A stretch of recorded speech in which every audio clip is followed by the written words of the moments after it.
So it is 12:09 p.m. I am now calling the PIC meeting to order. Council Moore, have you had a chance to look at the minutes from the August 2nd meeting? Yes, Madam Pro Tem, I have. Okay. I move for approval. Second, all in favor say aye. Aye. The minutes passed from the August 2nd meeting. Now we will go with the first item number 1. Is Mr. Jackson here? Or some, oh, hey. My name is Johnny Mickles. I serve as a land acquisition agent for PEP.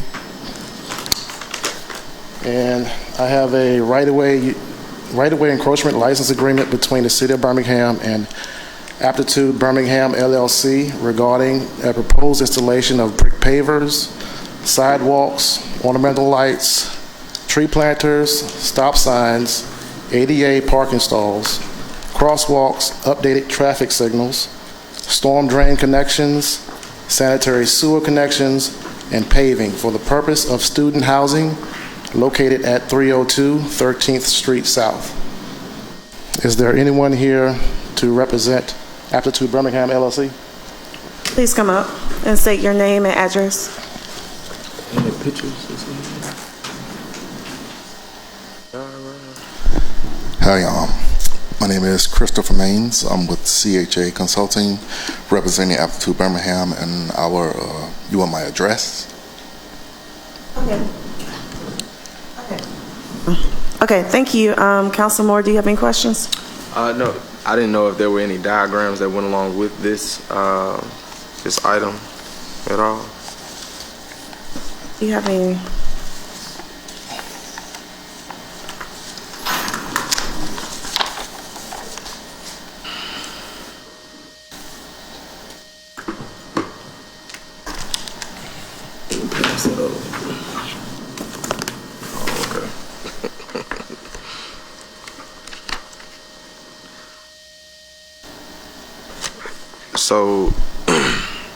So pretty much it's just, installing brick pavers.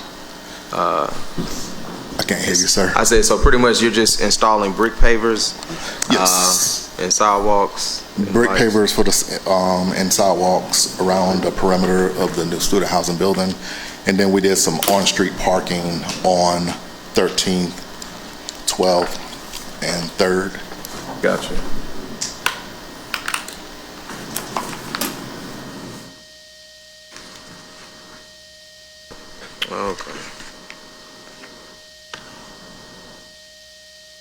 Okay, no further questions.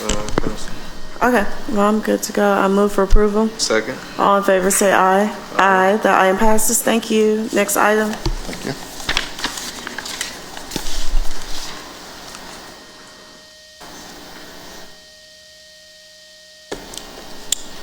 I have a right-of-way encroachment license agreement between the City of Birmingham and the Hardwick LLC regarding the proposed installation of grease trap, doors, wooden benches, awnings, bike racks, planters, and a monument sign for the purpose of redevelopment of the Hardwick building located at 2308 First Avenue South.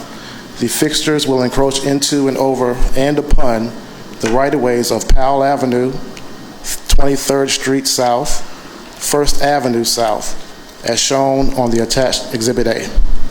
Is there anyone here to represent the Hardwick LLC?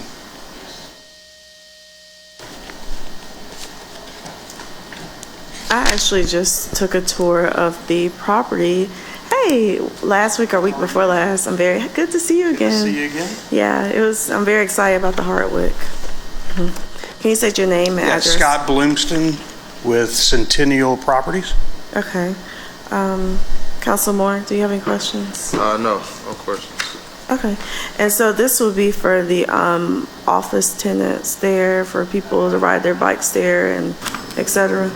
And we'll also have restaurants that will border the First Avenue and 23rd Street, and they'll have a patio use out there as well. Okay. All right. Well, sounds good. I move for approval. Okay. All in favor say aye. Aye. The item passes. Thank you. Thank you.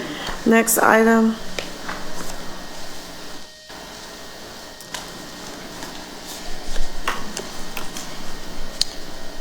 This is a right-of-way encroachment license agreement between the City of Birmingham and Cool Hand Holdings regarding the proposed installation of one blade sign for the purpose of a leased-out office space. The sign will project from the exterior building located at 2421 2nd Avenue North, as shown on the attached Exhibit A. Okay, thank you. Is the applicant here? They're not. No, they're not. Okay. Council Moore, do you have any questions? No, I do not. Okay. I move for approval. Second. All in favor say aye. Aye. The item passes. Next item.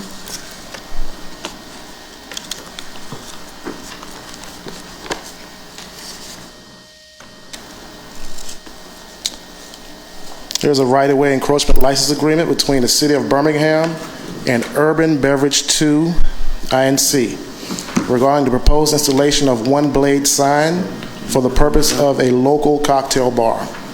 The sign will project from the exterior of the building located at 2218 1st Avenue North, as shown on the attached Exhibit A.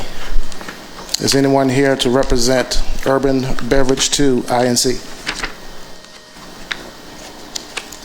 I'm just assuming this is a pretty standard thing with restaurants having a sign saying their name, pretty much? Yes. Okay.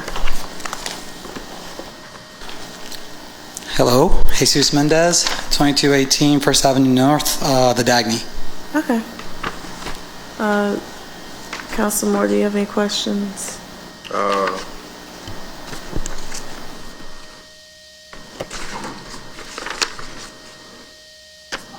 Will there be food served? No? No food, Straight just burgers. cocktails. Straight, okay. Uno Taco, right? Yeah. All right, good. Love Uno Taco. Thanks, man. No further questions. You're not currently open, are you? No, we got our resolution on last Friday, and we submitted for the ABC today. Okay. I think I got a chance to stop by a couple nights ago, and the team was just kind of, relaxing after they were finishing up, putting some different furniture together or something like that. Yeah, that was me. Oh, okay. I came in, man. Yeah. Okay, well, awesome. Okay. Council Williams. That was me. Say what? No, I think that I've heard a lot of people speak about you guys opening, and I think everybody's super excited about it. So I'm excited. I know you are, because it's your baby. But you've done a lot of cool things in Birmingham. So thank you for continuing to invest in the city. We appreciate it. No, thank you for having us. Council Quinn, you good? Good. Okay. All right. Well, I move for approval. Second. All in favor say aye. Aye. Okay, the item passes. Good luck. Cool. Thank y'all. Have a good day. You're welcome. Next item. Have a right-of-way encroachment license agreement between the City of Birmingham and Birmingham Properties, one owner, LLC, regarding the proposed placement of 3 dumpsters for the purpose of trash pickup. The dumpsters would be placed along the exterior of the building located at 1300 Powell Avenue, as shown on the attached Exhibit A. Is there anyone here to represent Birmingham Properties? And for the agenda, there needs to be a correction. It's 3 dumpsters instead of 2. Yes. Good afternoon. Can you state your name and address? I'm Mary Ann McGee with Corporate Realty Development at 60 14th Street South. Okay. Council Moore, do you have any questions? Yeah, I haven't had a chance to look at Exhibit A. Okay, let me see. What's the determining factor around how many dumpsters are required for a space? Well, we started off with 2 on the property. It was standard from the co-developer that we had on the project who had done urban styles of student housing. We realized we were turning over too much trash on a daily basis. We didn't quite have enough. Typically, we are okay with just 2 dumpsters being in use, but we did want to get a 3rd, and we've used it occasionally. So it's a rare occurrence that 3 dumpsters are out there at one time, but for circumstances such as move in or move out, it's best that we have 3. Okay, that's fair. Will this be in the alleyway or? Yes, so where 13th ends, just south of the railroad, that's where those dumpsters are going to be placed. Will it impede from any cars being able to go through, or is there no space? Yes. Okay. So it's not in parking spaces. There are parallel spaces as you go up the street. And then you are also able to turn into the Foundry's parking deck. So Okay. they still have space. Okay, yeah, that's what I was concerned about. Okay, Yeah. well, that's my biggest concern, making sure people can still get to the Absolutely. alleyway. Got you. No further questions. Okay, I move for approval. Second. All in favor, say aye. Aye. The item passes. Thank you. Thank you. Thank you. Next item number 6. It's good to see you. Hey. Good afternoon. My name is Roger Glow, and I serve as the subdivision planner for the city of Birmingham. And item number 6 is subdivision 2022, case number 45. Request for final approval of a final plat resurveying one lot in acreage into one lot with a dedication of a 10-foot strip along 4th Place North called amended Schnitzer Steel resurvey. And I think we should have a representative from Schnitzer.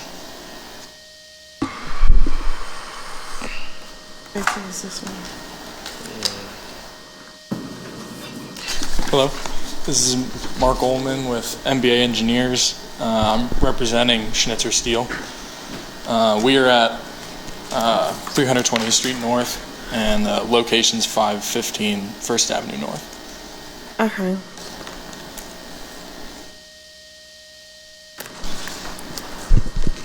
So,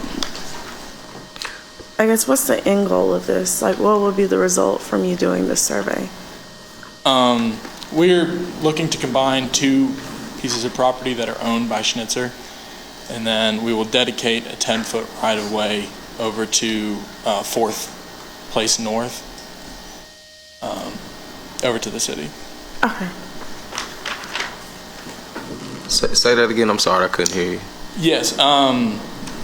So we are resurveying 2 pieces of property owned by Schnitzer, and doing so, we will also be giving a 10-foot right-of-way to a 10-foot strip of land next to 4th Place North over to the city of Birmingham.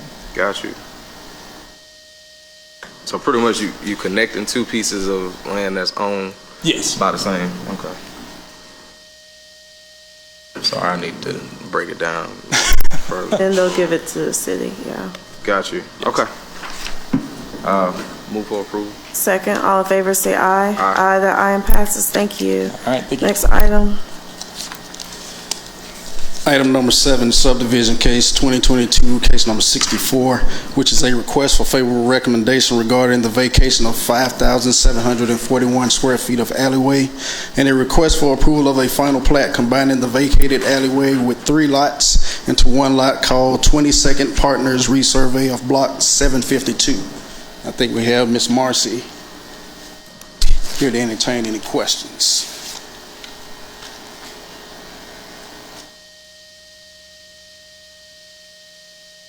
Hey, I am Marcy Williford with LBYD Engineers. We are the applicant on behalf of 22nd Street Partners. Happy to answer any questions you have. Yes. I'll let Council Moore ask any questions first. Yeah, I was just gonna say. So exactly what's happening here again? Yes, so, we're proposing to vacate Ridge Park Alley. It runs in the middle of 3 lots owned by 22nd Street Partners. So we want to vacate the alley and then resurvey the 3 lots and the alley into one lot. It's in one lot. Okay.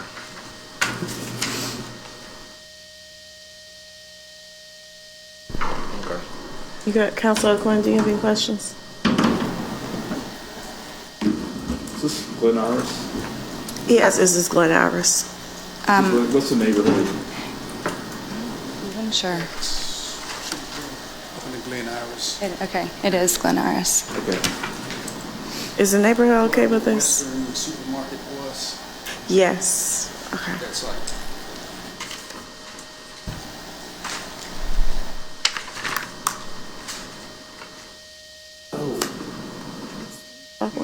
No, this is Highland Park. That's Highland Park, yeah.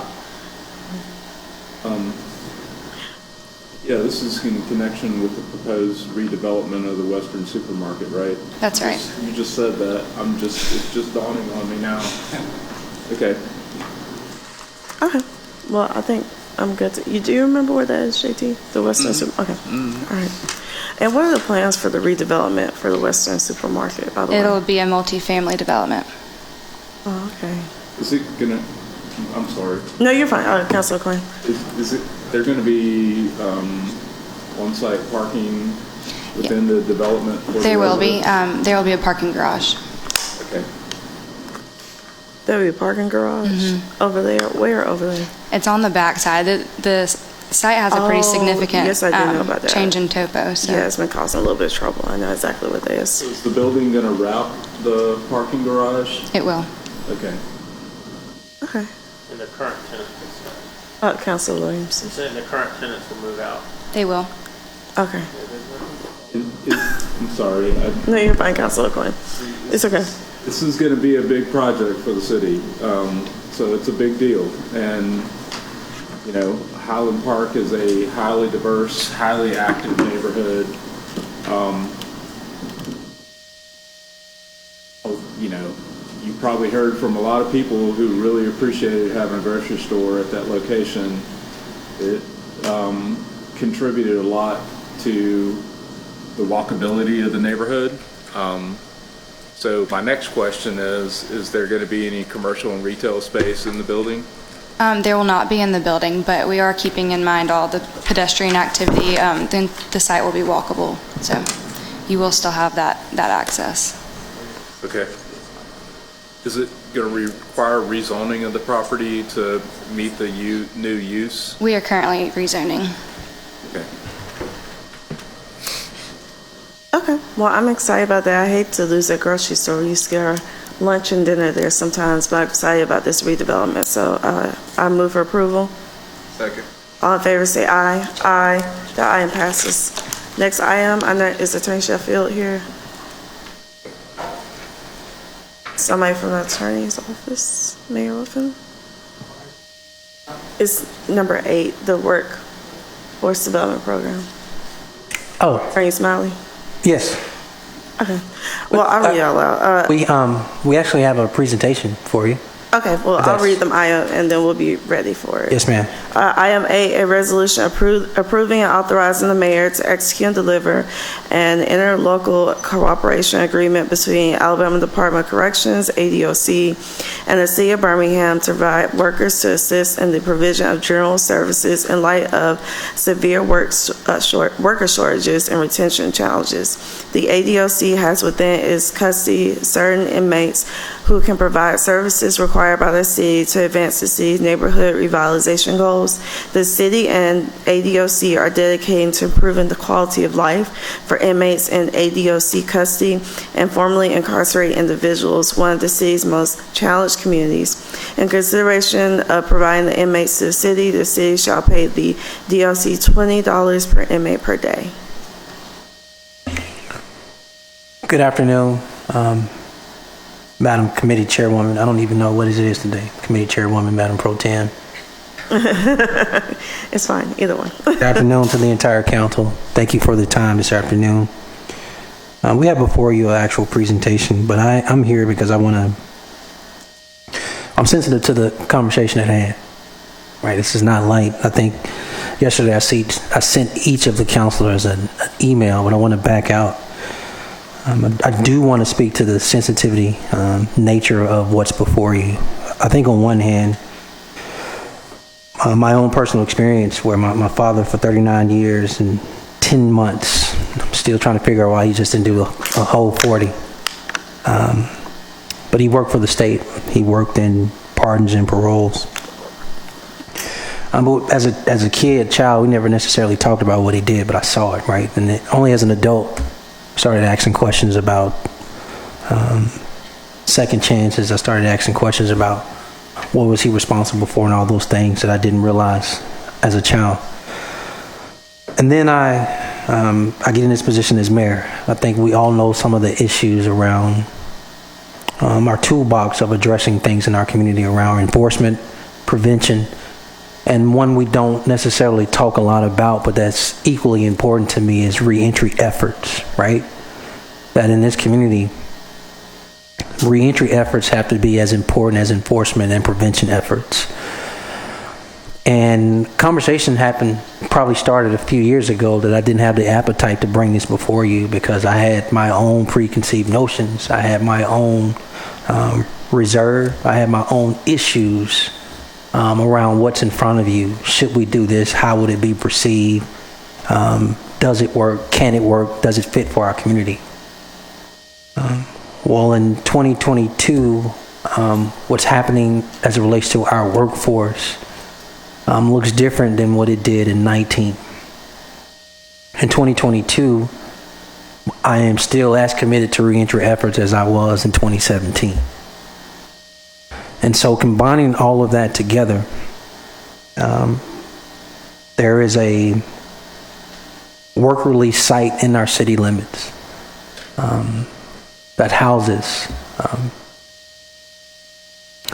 certain individuals that we would like to enter into a contract with to provide and offset certain city services for us here in our community. They're concerned around, I'll tell you, one of the first issues I had was pay. Their pay is not what I want it to be, and you all will get into that in the presentation or through your questions.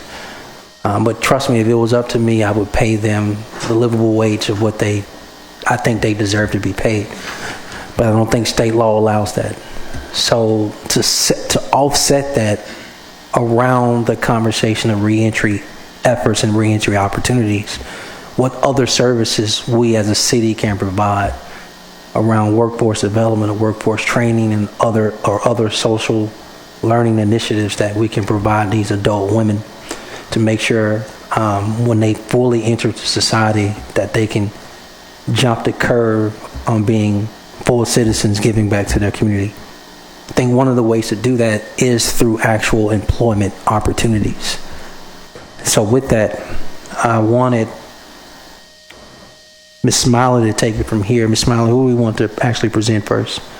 Do we want Mr. Johnson to say something first, or do we want our potential partners to say something first? I'll tee it up and introduce our partners. Madam Chairwoman, Ms. Smiley will come before you now, who has been the lead team member on this effort, and she'll provide a little more context. Good morning. I think it's still morning. It may be close to afternoon.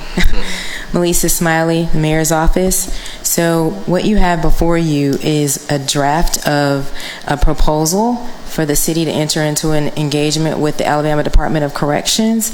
The mayor has also outlined it for you in a memo that he provided to you electronically. There's a lot of thought that has gone into coming before you today, and I would like you to know that there are team members here who have a wealth of information that they can share with you on a deeper level. So please allow me to introduce members of the Alabama Department of Corrections who came to be here with us today. We have Warden Lucky. We have Sergeant Price, Sergeant Gaston, and Captain Riggins. They're all here, and they're very passionate about the work that they're performing at a local facility that's really, really close to here. I had a chance to visit along with some other team members and didn't even realize that it was located where it is.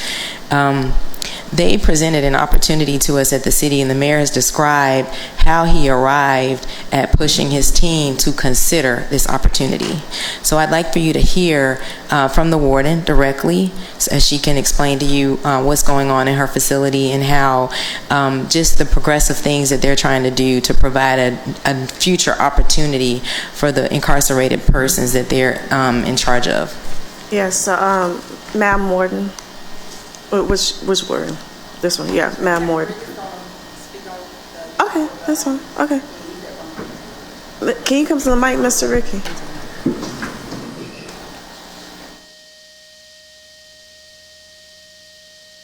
Okay, good afternoon, and I appreciate everybody allowing us a moment of your time. We at the Birmingham Work Facility, we do house certain individuals that we think that will help mitigate the financial costs to the city, provide other duties like waste reduction and whatever needs you may have. We do focus on career planning, substance abuse programs, education. We're huge on reentry and focusing on ways and pathways for these individuals to make the transition from incarceration to public life so they can have a positive impact on the community once they reach back into the communities, and positive impact on their families, financial responsibility, and have good, learn good interaction methods to put back in the community and have a great testimony for others when they get out. Any questions? Yeah, well, just one question. I know, yes, Mr. Mayor. I apologize, Madam Pro Tem. Please don't beat me up for interrupting. We're actually not done with the presentation. I wanted Brandon Johnson to share some information with you too on the wraparound support services piece, or Ms. Smiley, before we got into questions as it relates to this entire package of what we're presenting before you. Thank you, Mayor. We also would like you to hear from Mr. Josh Yates about his needs and his interactions initially before we entertain questions. Okay. Well, Council Moore, if that's okay with you, we'll hold off our questions until after the... Mr. Yates and Mr. Johnson, can you please come forward? Yeah, that's fine. I'll just write my questions down.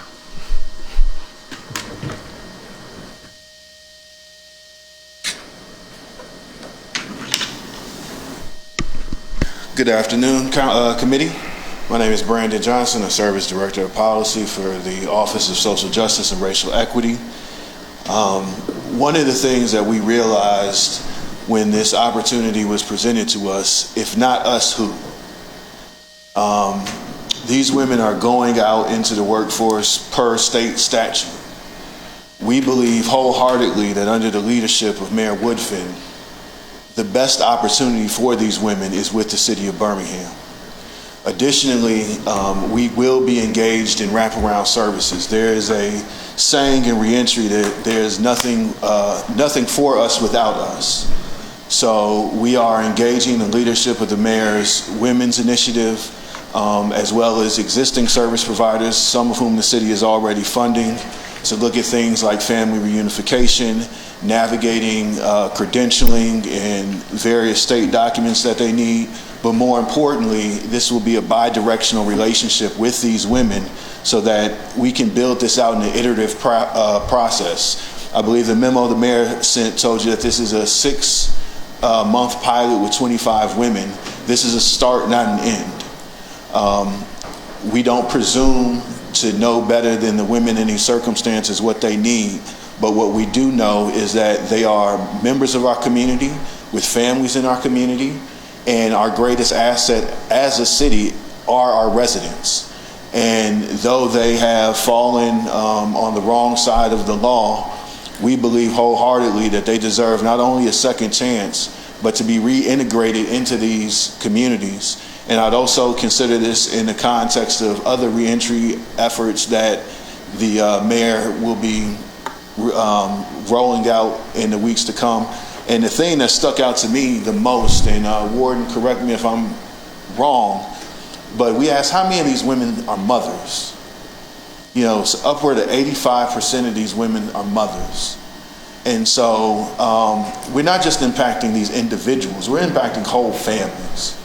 And Mr. Yates will talk about his interactions with these ladies, but let us not be mistaken that we're being deliberate in engaging these women pre-release and wrapping around services to bring them into our workforce. But make no mistake, we have justice-impacted persons that already work for us. So this is not a new thing for the city. This is just a more deliberate, conscious, and compassionate way of engaging in this community. Thank you. Thank you. And Ms. Smiley, they'll bring up Mr. Yates, Director of Birmingham Public Works. So the reason you're hearing from Mr. Yates, of course, he runs the Department of Public Works, and we're constantly hearing from you and citizens about the provision of city services and the different challenges that we have. And so Mr. Yates was engaged because this was an opportunity to supplement the challenges that he's experiencing from the workforce, things that are going on right now just across the country and around the world. Mr. Yates can share with you an experience that he recently had in trying to advance this project. Thank you. Thank you, Council Chair.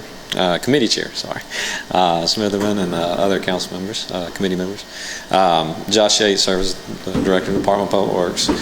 Just want to share that I too, as the mayor mentioned, talking about perspectives and thoughts going into this. When I had the opportunity to interview 38 women with Ms. Danita Ryan, our Deputy Director of Public Works, at this facility, we were actually very blown away by the interactions there.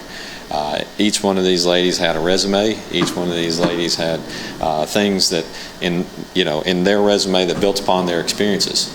We have a lot of gaps in our services right now across the city, just in terms of resource sources versus demand. And a lot of the ways that we can benefit from this program is putting these individuals with other trades, with other systems, so that we can gather them experience. And then at the end of the day, we've brought on over 300 people into DPW this year. And so having an opportunity where they can step out of, at the end of their sentencing, step into a position that they are accustomed to could be something that could be very beneficial to this city. A lot of them are looking for benefits. A lot of them are looking for a lot of the work that we do. Completely changed my perception, my perception going into this just by meeting with them. Very, very enthusiastic. They were almost fearful of telling me their interest just because they didn't want to be cut out of the number that we were starting our pilot with. And so I'm very excited about this program. I think it'd be really great for us overall. Okay. Is that it as far as presenters? Okay. Council Moore. Yeah, so I just wanted to make sure that I'm clear. This is a 6-month pilot with 25 women that will help with filling the positions that are currently at a shortage, correct? Yes, sir. Okay. Are they limited to BPW? Are they also allowed to, because code enforcement has separated from BPW, correct? Or I'll let Ms. Yeah, I just want to ask, is code enforcement an option as well? Well, our focus was DPW, but they're not necessarily limited to DPW. That's just where we started our focus. So if you've got some ideas or suggestions, we could consider those. I mean, yeah, I know that, code enforcement is also one of those areas that is highly sought out and, is something that a lot of residents are also concerned about. And I think that would be helpful in being able to have extra hands on deck in that area as well. But, I mean, I was just trying to see if there was in this pilot, any other option. We're starting this and we want to see what works and what doesn't work. And so, Mr. Yates can tell you, he's already identified some specific areas that he wants to focus in on, but we consider what you're saying. It can be considered. Mr. Yates, would you like to tell the council the areas you would like to focus in on? I think it may be an interest to them and maybe mutual. I think the interest is mutual, that the council may share the same concerns. Okay, so we have had conversations, and what our interest in positions we're looking at litter pickup. We were looking at working with our trade organizations, which are with our facility services team, plumbing, HVAC, painting. A lot of these ladies have technical skills. I've actually had some conversations with Director Roberts because a lot of them have welding. And seeing if there's maybe team members associated with that could also come on board at a later time to help address that. We've looked at horticulture, gardening. We have a greenhouse that we're operating. We are also looking at potentially a couple of admin, not anything that's classified or internet access, but things that could be happening with some of our admin functions as well. So there's a whole handful of different things in our department that we're looking at that could benefit. So from greenhouse, from grass cutting, from litter pickup, just about anything across the spectrum. I feel like I just saw a van on the south side for litter pick. Are those our people? Yes. Okay, those are people, yeah. Yes. I think we have our own team with our vans. City Municipal Court also has a program for those, community service, et cetera. So, at the end of the 6 months, is successful, then what are next steps after that? I think, honestly, like just straight talk with y'all as council, those who can vote on this committee and those who not. I think it's hearing your concerns. I think it's understanding, as elected representatives, like kind of what your citizens say about this program.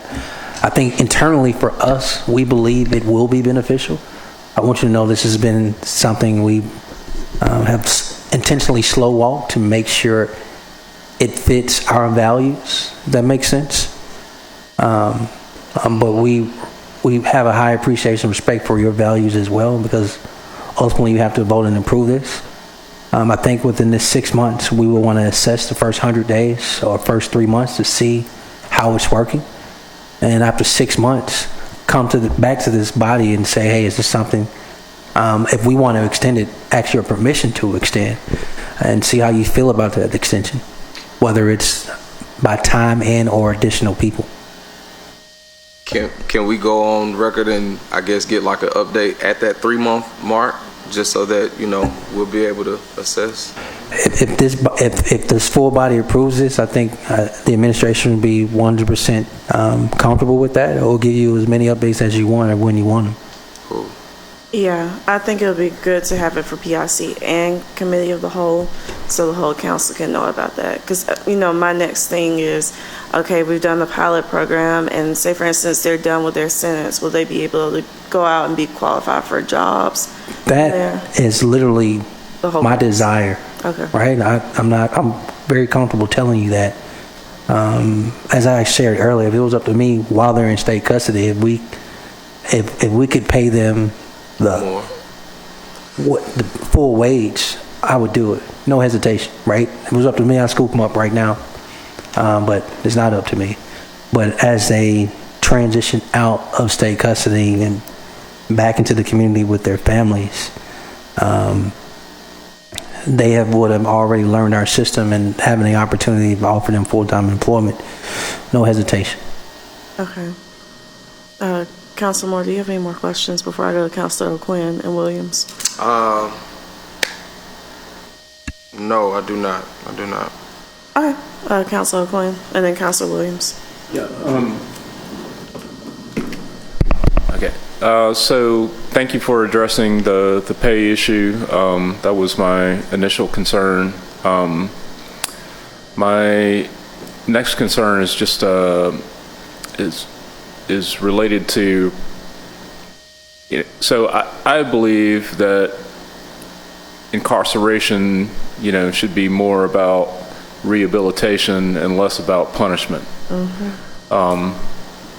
And I would be concerned in this program that these individuals, backgrounds and histories be protected, and that, they are not identified as prison labor or in any way different than any other employee. A lot of these folks, I'm sure, have experienced trauma, and we want to make sure that we're doing what we can to protect them from being further traumatized. So if you can, kind of speak to that. Can they integrate into our workforce and be relatively anonymous? I apologize, Madam Chairwoman, to your colleague's question. I would like for them to both of them to answer this. I would like for Mr. Yates to address this as it relates to their role in public works. I would like for Mr. Johnson to go deeper, if Madam Chairwoman, if time permits, on speaking more to this body about those wraparound services. So in terms of the role in public works, really what we're trying to do is build teams. We really didn't want to right off the bat integrate say 2 or 3 laborers with 2 or 3 of these individuals, they will be wearing their attire from the. So the orange jumpsuits? They're not orange.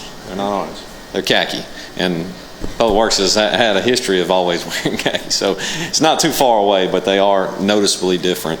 And we've asked about shirts and safety vests for them so that we could provide those, and they will somewhat blend in, but they will have some distinguishing characteristics that will stick out in terms of the attire. However, we're not commingling them and saying 2 or 3 laborers that are general laborers for the city of Birmingham with 2 or 3 of these individuals. We will have a truck driver or skilled laborer with 2 or 3 of these individuals out as a crew in the field.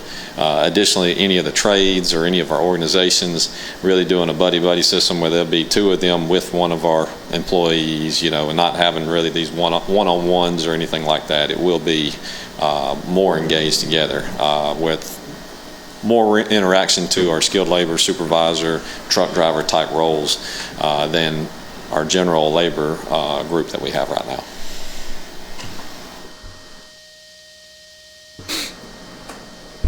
Councilor Quinn, with respect to the trauma, everything that we do is trauma informed. And so I mentioned early that it would be a bi-directional formation of the wraparound services, and that's very much our intention in doing it that way. One is to center their personhood, and 2 is to get a sense of their specific issues, because part of being trauma informed is not making assumptions.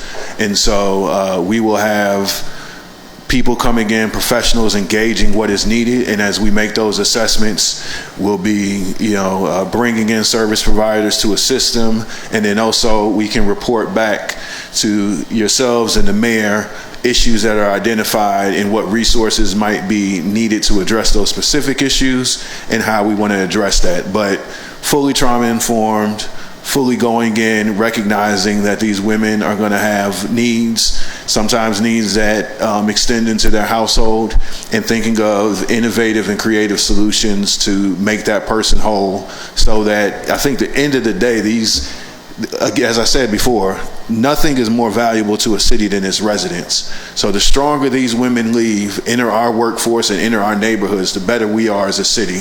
And so it really is an investment in human capital, but 100% trauma informed.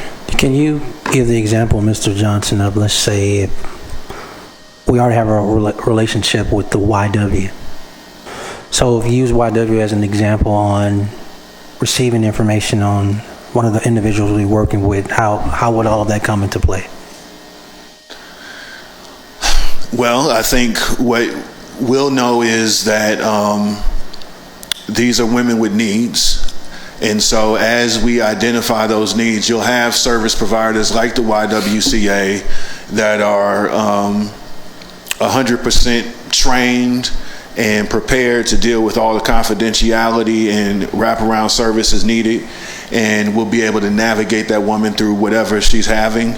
I think one of the biggest things with an institution like the YWCA is really being able to ground a reentry plan, right? So as they're working and they're getting ready for release, really being able to have some concrete resources for them to enter in, so there's not a gap in the work they're doing and their reentry into the community.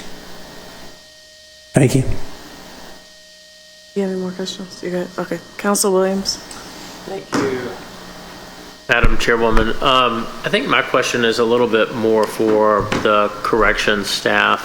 I assume that these inmates are from Tutwiler and then matriculate into the Birmingham work release system. Is that correct?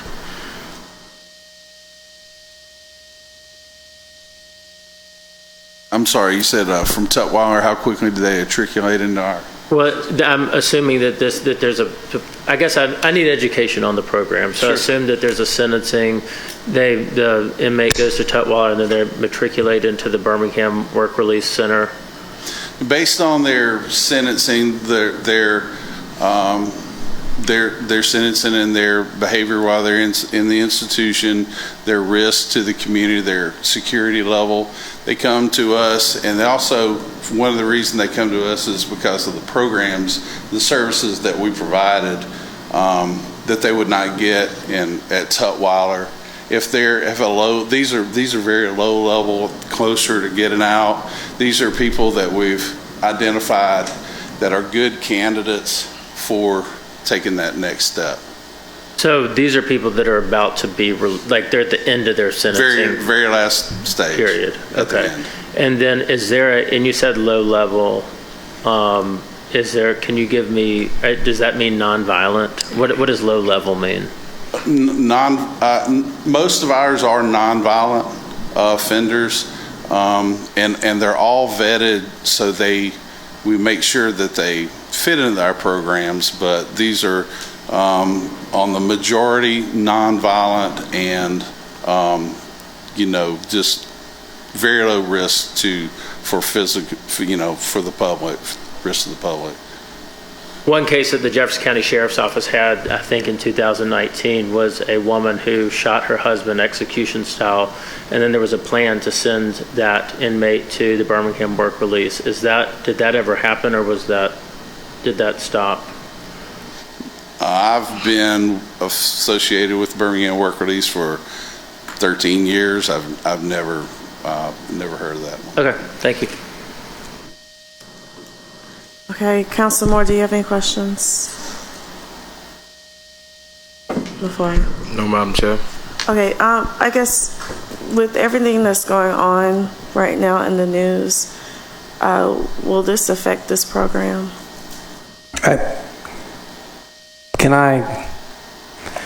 May I answer your question and let my potential partner respond?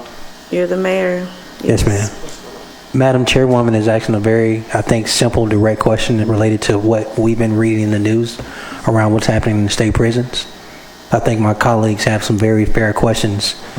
Is this affecting those, I guess, individuals in state custody that in this work release site? And I think more importantly, even from a perception standpoint, how do they communicate this program to their constituents, whether it be risks, whether it be how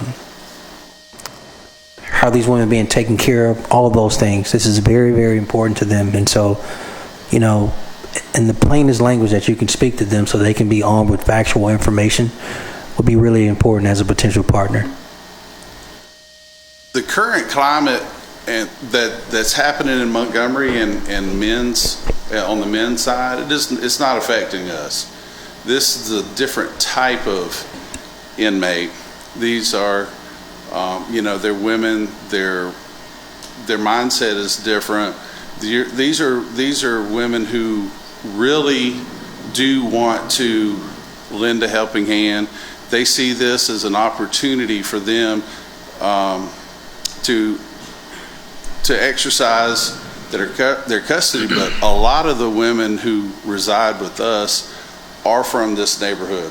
So they see this as an opportunity for them to have that positive impact and contribute, because as you all know, when you're incarcerated, your ability to be that role model and to contribute, have a positive impact is limited. So this is for them a huge opportunity to give back. It's a way that they now have an opportunity to get back. And as the interviews, Mr. Yates was saying, they dressed up, they put on their best face, they took pride in their appearance, and they really collected themselves and really love an opportunity to engage in this opportunity. Okay, let me ask for clarification. What did you mean their mindset was different from the men? Okay, women are not as physical. They're not as violent. Their mind is more toward nurturing. They're more sociable. They help out each other. They're basically they're not as physical, and I mean it's just like men and women. that you're familiar with. You know, they're mothers, daughters, sisters, grandmothers, just like we. I mean, they're no different from the females that you know and care about, your loved ones. They just happen to have a bad day, or you know.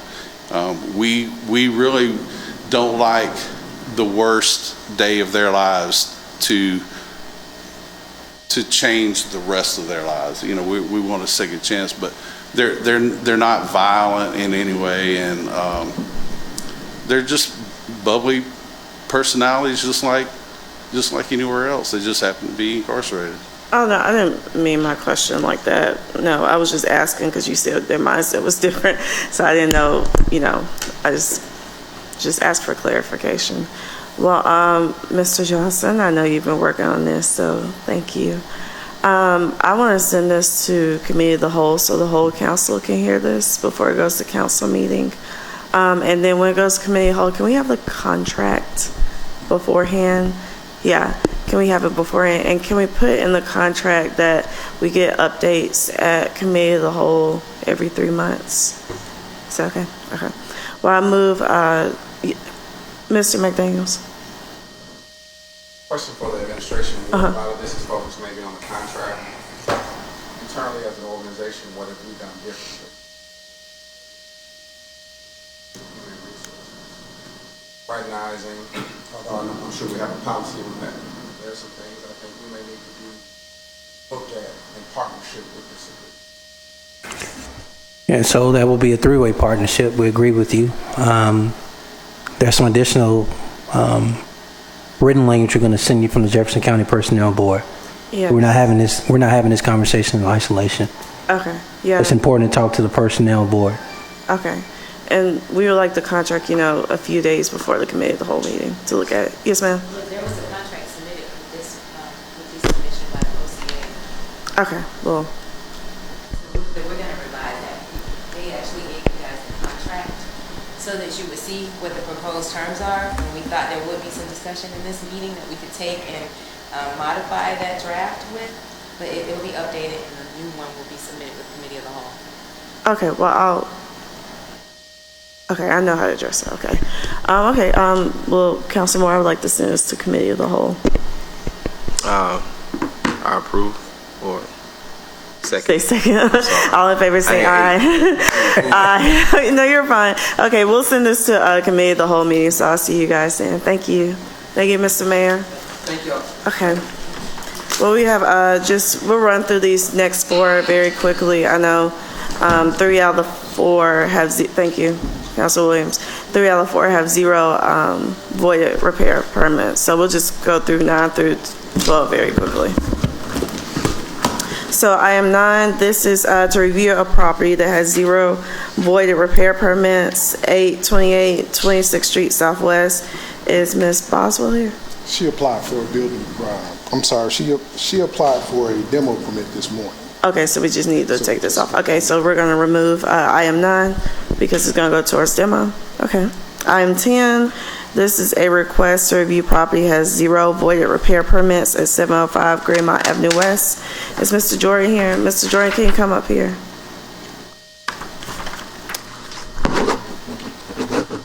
Is he? Is it? 705 Greenmont. Is he not here? Okay, we'll delay it to the next PIC meeting. So I move to delay item 10 to the next PIC meeting. All in favor say aye. Aye, okay. Item 11, a request to review property that has 1 voided repair permit, 5601 Terrence J. Is Mr. Brown here?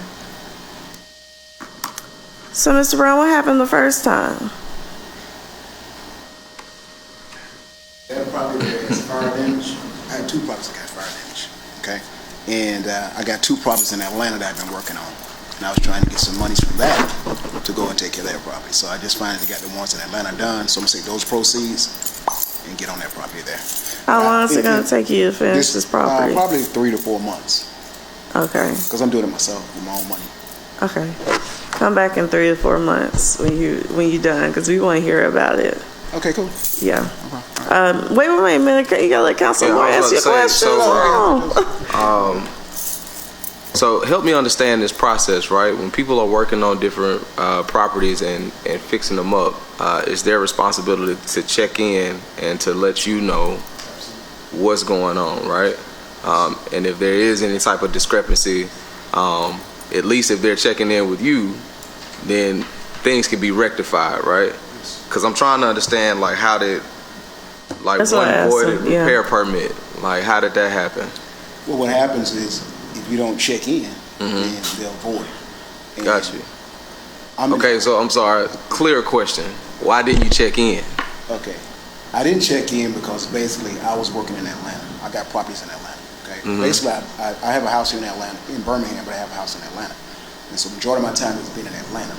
And so that property over there, I didn't really get in and get it going. I went over there and did some work, half of the work, like the outside preservation, cleaning it up, painting it, keeping the grass up.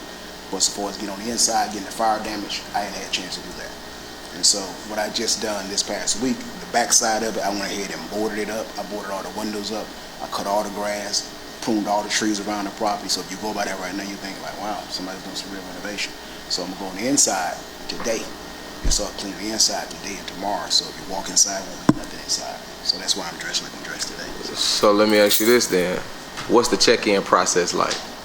Is that a phone call? Is that an email? Is that a site visit? Like, what does that look like? Sometimes they usually do site visits, every 30 days. Yeah. Got you. Yeah, so that's why I said I want to update in 3 or 4 months. You ain't even got to come. You can just email us, but I want to know how you're doing. That's fine. What I'll do, I'll make sure every 30 days I'm checking in. Because I just be honest with you, I've been in Atlanta. Yeah, that's fair. But I mean, I'm just saying, because, Atlanta ain't that far, and I understand. I come over here like every month, you know what I mean? I still have properties here, so I have to come. Yeah. But I just hadn't dealt with that property. I ain't gonna lie to you. It's fire damage. It's like, fire damage is different from regular properties. When you go in there, you like, it's just depressing. You know what I mean? Hear me now. Okay. Like, not fair to the neighborhoods either. Yeah, look, that they, it's not fair to. It's not fair to the neighborhoods. But I want to say this right here. Hold on. So listen. I've seen a lot of people come in and they've taken on some things that I felt like were just, it's done. Like, stick a fork in it, right? And so I believe that you could do it. And I know that, we as a city, we are very work withable, because, again, I've seen properties that look just beyond repair. Right. And all we're asking is that whatever the timeline, whatever the deadline is, for you to check in and let us know. Even if you can't make good in that time frame, it's still simple to just say, hey, this is where I am, I need some more time. And I know for a fact that they will be lenient in that. And so I just want to make sure that you understand, like, if there is a discrepancy with another check-in, then... No, ain't gonna be no discrepancy. Okay, I'm call every 30 days and check in. That's it. We only give, after 2, we don't, yeah. That's fair. It's more than fair. He's always been fair with me. I ain't got no problem with that. Okay. Sir. All right, well, I'll move for approval. I second that. Okay. All right, thank you so much. Appreciate you. Thank you. Thank you. Last item number 12, a request to review property at 0 voided repair permits at 2021 19 Court North. This is More Faith Opportunity Zone. This is the representative right here. Can you come before us, give your name and address, and kind of talk to us about what you plan to do with the property very quickly? Yes, my name is Carlton Christian, 1300 Stonecrest Drive. What we're doing... Carlton Christian.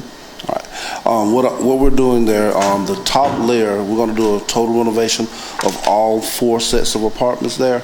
The top layer of this one particular building that's in question is completely gone. It was a fire and it completely was gone, and it was condemned by the city. And our projected plan is to rebuild it to match all of the other existing structures. Okay. Councilman, do you have any questions? Yeah, man. Look, I'm very curious to see this. Like, we have several projects around the city that we've done, and all of them are very top quality projects we've done. We're trying to make all of the areas, make them a lot better places in the urban communities, and that's where most of our properties are located. And this will follow just the same line as all the rest of them. Nah, man, well, you definitely got the right name, you know, because you need more faith Yes. to make this Well, work. But this nah. property is one of our worst that we've acquired. We have a couple more that's pretty much just as bad as that, but this is one of the worst, but it will be one of the best. Absolutely. How long will it take you to repair this? This At is least gonna one building. Just that one building, just to get the structure up will probably take about 4 or 5 months, just to get the structure back sound. Okay, I'm gonna request the update. You can just send an email. I want to know. Okay. Because I have something very similar in my district that looks the same way. Mm-hmm. And, you know, someone promised to repair it. I don't know if it's been repaired yet, so. I understand. Okay, I got, it hadn't been, okay. I have faith in you, so, I move for approval. I second that. Okay, the item passes. Thank you. Thank you. You The guys have a next great day. PIC meeting will be Tuesday, November 1st at 2 p.m. here in the council chambers. I move for adjournment. Hold on just a second. Nope. Sorry. No, you're fine. Madam Chair. Quick question. So, when we're coming to these different committee meetings, is it possible to have these emailed to us beforehand? Like, because usually we only have one copy. Sure. And so, yeah, just want to be able to lay eyes on different things before we actually get here. So that's not, we'll make sure to put it in our submission email asking for scans of these different properties beforehand. Not a problem. Awesome. All right, thank you. I'll second that. Okay, all right, thank you.